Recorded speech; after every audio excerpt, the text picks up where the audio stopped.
Friends, welcome to happy showers. இன்னைக்கு நாங்கள் என்ன தெரியுமா செய்ய போகிறோம்?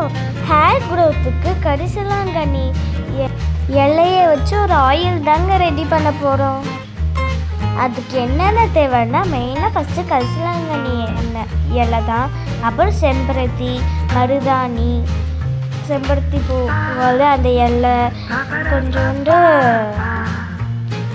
கருஞ்சீரகம், அந்த மாதிரி எல்லாத்தையும் எடுத்து ஒன்று ஒன்றா வாஷ் பண்ணி மிக்சியில் போட்டு பேஸ்ட் மாதிரி அரைச்சிட்டோம்.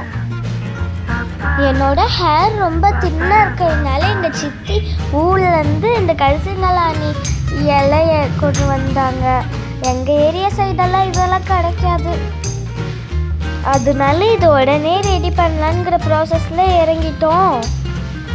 இதுதான் இந்த வெள்ளை கரிசலாங்கண்ணி இலை. உள்ள அந்த பூவெல்லாம் குட்டி குட்டியாக அழகாக இதாகிடுச்சு. அப்புறம் மருதாணி இலை கொஞ்சம், அந்த மாதிரி எல்லாத்தையும் எடுத்து மிக்சியில் கழுவி அரைச்சிட்டோம்.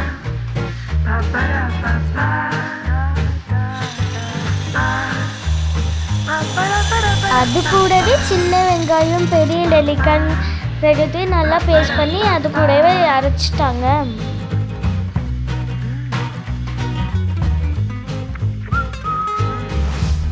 நல்லா அரைச்சுடணுமே இந்த மாதிரி க்ரீனிஷாக வந்துச்சுங்க. இது ஒரு ஓரமாக வச்சுட்டு இந்த வெண்டையுமும் கரிசீரகமுமே நல்லா பொடி மாதிரி அரைச்சிக்கிட்டோம். தண்ணியும்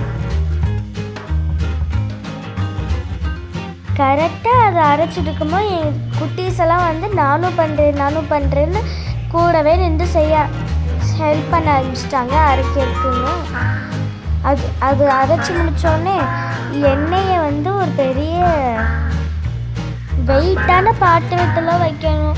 வச்சா நல்லாயிருக்கும். ஆனால் எங்கள்கிட்ட அது இல்லாதனால இந்த மாதிரி ஒரு கடையை எடுத்துக்கிட்டோம். அதில் வந்து எண்ணெய் ரொம்ப சூடாயிராமல் அடுப்பு சிம்மிலேயே வச்சு தான் கிண்டிட்டு இருந்தோம். எண்ணெய் லேசாக வெது நான் உள்ள அந்த பேஸ்ட்டை மாதிரி அரைச்சோம்ல அதை எடுத்து போட்டோம். அப்படி 1 by 1 போட்டுட்டு இருக்கும் போதே கொஞ்சம் கொஞ்சமாக எண்ணெய் இதாகி பொங்க ஆரம்பிச்சிருச்சு. அந்த சட்டி பட்டலன்னு சொல்லி இன்னொரு குட்டி சட்டி எடுத்து ட்ரான்ஸ்ஃபர் பண்ணிட்டு இருந்தோம்.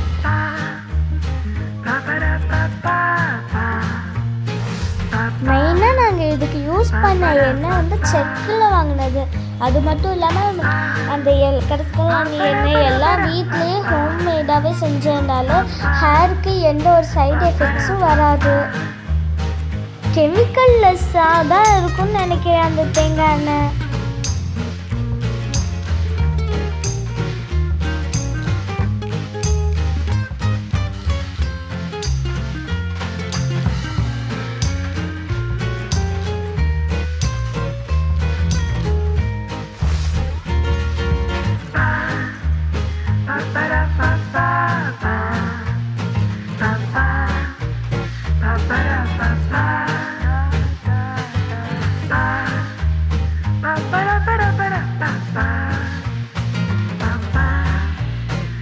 இந்த ஆயிலில் இருக்க ஹெர்பல்ஸ் எல்லாம் நல்லா உள்ளே இறங்குற அளவுக்கு ஒரு 25 to 20 minutes வரைக்கும் கிண்டிக்கிட்டே இருக்கணும். அது கிண்டுறது தான் மெயின் மேட்டரே. அதை கிண்டி முடித்தோடனே பார்த்தீங்களா எவ்வளோ டார்க்காக வந்துடுச்சுன்னு. அதுக்கப்புறம் அதை நல்லா ஆற வச்சுட்டு இந்த மாதிரி ஃபில்டர் பண்ணி ஒரு பாக்ஸில் கண்டெய்னர் வச்சு பண்ணிக்கிட்டோம். இதே மாதிரி எண்ணெய் உங்கள் வீட்லேயும் நீங்களே பண்ணி ஹேருக்கு அப்ளை பண்ணினீங்கன்னா இந்த வீடியோவை லைக் பண்ணுங்கள், ஷேர் பண்ணுங்கள், கமெண்ட் பண்ணுங்கள், மறக்காமல் சப்ஸ்கிரைப் பண்ணி பெல் ஐக்கானை கிளிக் பண்ணிக்கோங்க. ஓகே ஃப்ரெண்ட்ஸ், பாய்.